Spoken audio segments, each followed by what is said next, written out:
Bonjour les amoureux de la vie, j'espère que vous allez merveilleusement bien aujourd'hui. Ici Jenny Castonguay, la fée humaine. Est-ce que ça vous intéresse de savoir en quoi consiste votre aura et comment lire cette dernière? Si ça vous intéresse, ça vous interpelle, ça résonne quelque chose en vous, je vous invite à écouter cette présente vidéo parce que je vous partage trois façons que vous puissiez lire votre propre aura ou celle des autres si ça vous intéresse. Donc, poursuivez ce visionnement. Donc, c'est vraiment rien de sorcier, c'est pas vraiment un pouvoir de fée surnaturel de pouvoir regarder et voir les auras des personnes. C'est tout simplement d'avoir confiance et mettre un petit peu notre ego, notre mental de côté afin qu'on puisse voir et percevoir les énergies autour des personnes et autour de soi. Vraiment, plusieurs années passées, je croyais que j'avais des problèmes de vision. Donc, j'ai été voir des spécialistes, j'ai été voir des optométristes et tout, afin de voir c'était quoi ce problème. Je leur disais que je perdais souvent le focus au lieu de regarder les gens au niveau du visage. Je les regardais à quelques centimètres, des fois 10 centimètres de leur visage, vraiment sur le côté, en périphérie. Je regardais, au lieu de regarder la personne, d'avoir un focus sur la personne comme je le fais présentement sur vous. J'étais vraiment décalée dans mon focus, dans mon regard de la personne parce qu'il y avait quelque chose qui m'interpellait encore plus que le visage des gens. Pas qu'ils ne sentaient pas beaux, loin de là. C'est vraiment qu'il y avait des champs d'énergie que je pouvais voir. Je pouvais voir la couleur rouge, je pouvais voir le jaune, je pouvais voir 1, 2, 3. Et même à une reprise, j'ai vu une 4e couche sur une personne. C'était wow! Je me demandais qu'est-ce que c'était. J'ai été voir mon optométriste qui disait que j'avais aucun problème. Jusqu'au jour, 3 ans passés, j'ai été dans une formation en soins énergétiques et ils m'ont confié que j'avais un certain don. C'était de pouvoir voir les auras des personnes. Mais moi, je peux le faire, mais vous aussi, c'est grâce à les 3 façons, les 3 techniques que je vais vous partager aujourd'hui que vous allez pouvoir voir aussi votre aura et celle des autres. Parce que l'aura, c'est vraiment un champ d'énergie, un champ énergétique tout autour de nous. C'est vraiment le reflet de notre énergie. C'est vraiment l'environnement. Tu sais, c'est vraiment beaucoup de choses qui peut être dans ce bagage énergétique-là qui est juste aux côtés de nous. Donc, il y a vraiment... ça peut être affecté par notre humeur, vraiment notre environnement. C'est vraiment notre style de vie. Ça peut même refléter dans notre aura. C'est une personne qui est vraiment en colère. Je peux vous dire que je vais le ressentir, mais je vais le voir aussi dans ses énergies. Donc, soit que je vais lui donner un petit coup de main, ou soit que j'évite tout simplement si ça ne me tente pas de parler, à confronter une personne en colère. Donc, c'est le fun de venir puis voir les auras des personnes pour cette raison-là, mais aussi pour voir si notre énergie est fusionnelle avec cette personne-là aussi. C'est pour ça que je vais vous donner ces techniques-là afin que vous puissiez voir vous aussi les auras des gens. Donc, on peut voir autant le bien que le mal chez les gens, mais aussi on peut voir sur nous, sur les autres, sur les animaux et sur les plantes. C'est vraiment tout être humain. Donc, on peut voir l'énergie qui s'en dégage. Donc, l'aura est constituée de plusieurs couches d'énergie tout autour de notre corps physique. On compte vraiment 7 couches d'énergie, 7 champs d'énergie. Donc, vraiment, il y a... Moi, je vais les... Tu sais, oui, je ne vais pas aller dans les détails puis tout ça, tu sais, la première couche, la deuxième, la troisième, jusqu'à la 7e, mais je peux simplement vous dire que les 3 premières couches, vraiment, c'est vraiment relié à l'énergie du corps physique. La 4e, c'est vraiment les corps astrales et les 3 dernières, qui est la 5e, 6e et la 7e, c'est vraiment le côté spirituel. Je peux vous dire, c'est pas tout le monde qui peut voir jusqu'à la 7e couche autour de nous. Moi, ça m'est arrivé à une reprise de pouvoir constater jusqu'à la 5e, pratiquement la 6e couche d'énergie d'une personne. C'était vraiment ma flamme jumelle que j'ai pu voir cette énergie-là. C'était wow, c'était une des couleurs les plus belles que j'avais jamais vues. Moi, j'aime bien tout ce qui est flamboyant, mais c'était vraiment comme un arc-en-ciel. C'était un circuit électrique arc-en-ciel.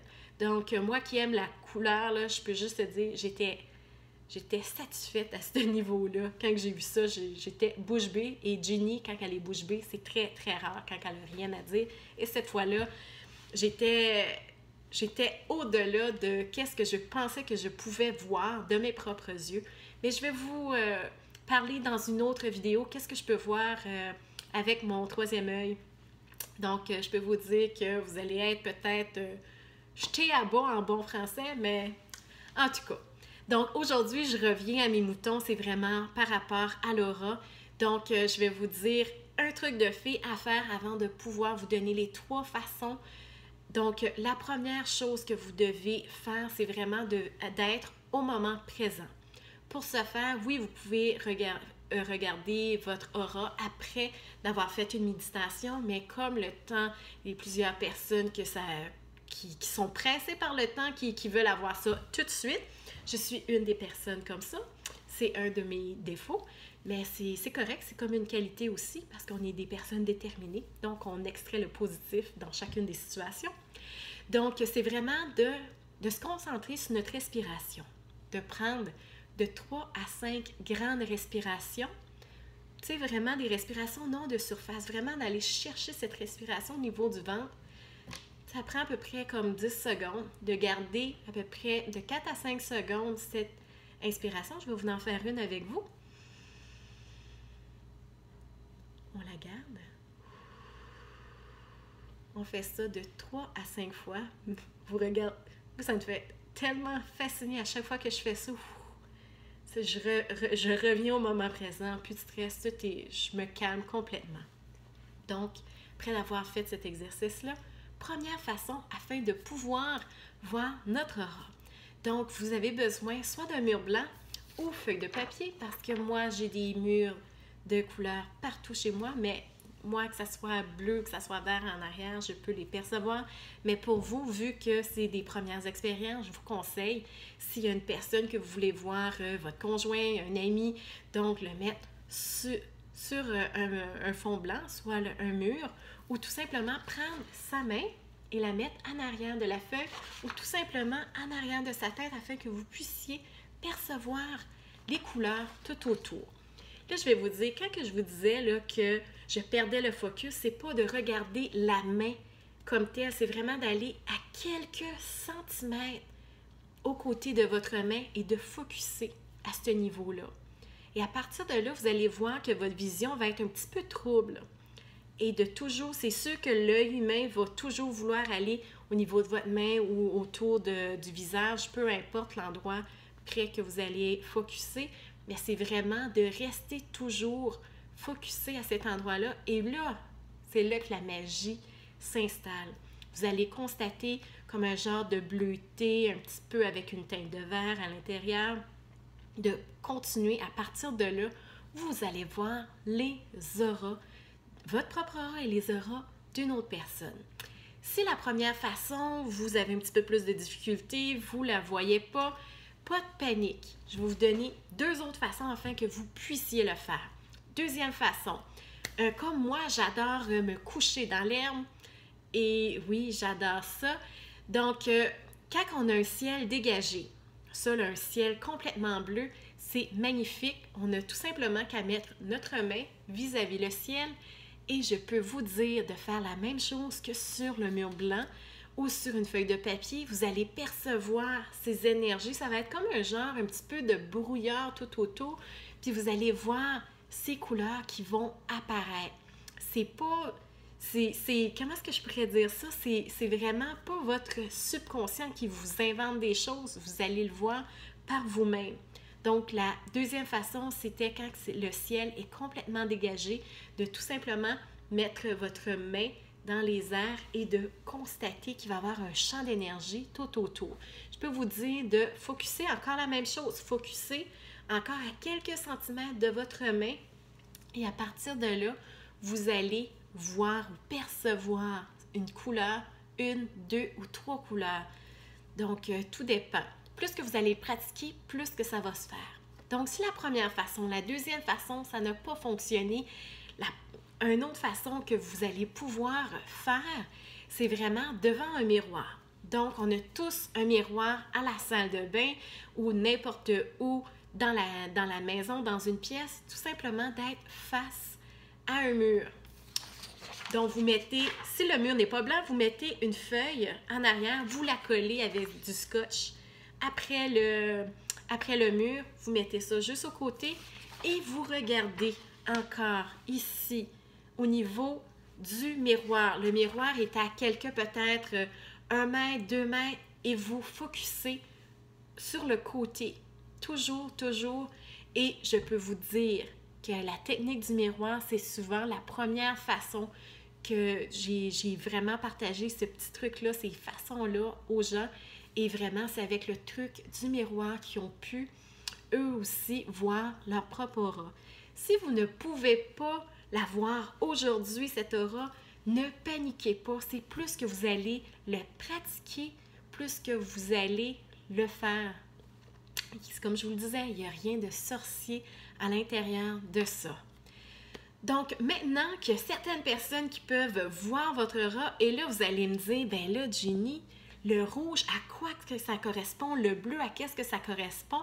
Moi, je vous invite à aller sur mon site web, le www.jennylafille.com. Je vais avoir un document juste pour vous, les amoureux de la vie, afin que vous sachiez que le rouge, OK, le rouge un petit peu plus dans les teintes de brun, ça veut dire c'est la colère.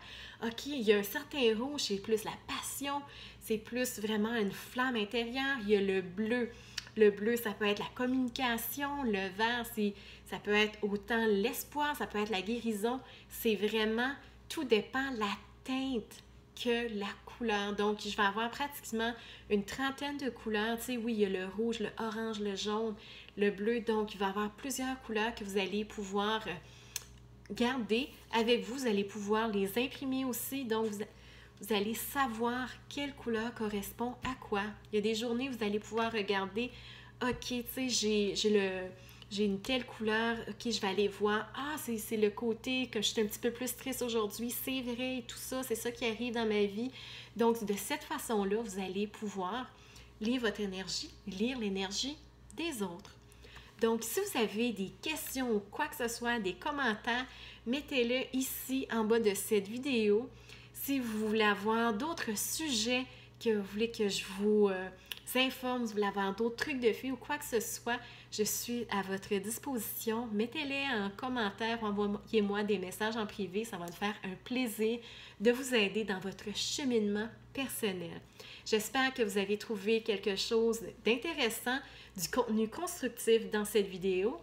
Donc, sur ce, je vous souhaite une divine journée. Je vous embrasse. Je vous enrobe de l'énergie des fées afin d'apporter de la magie dans votre quotidien. Bye bye, à la prochaine!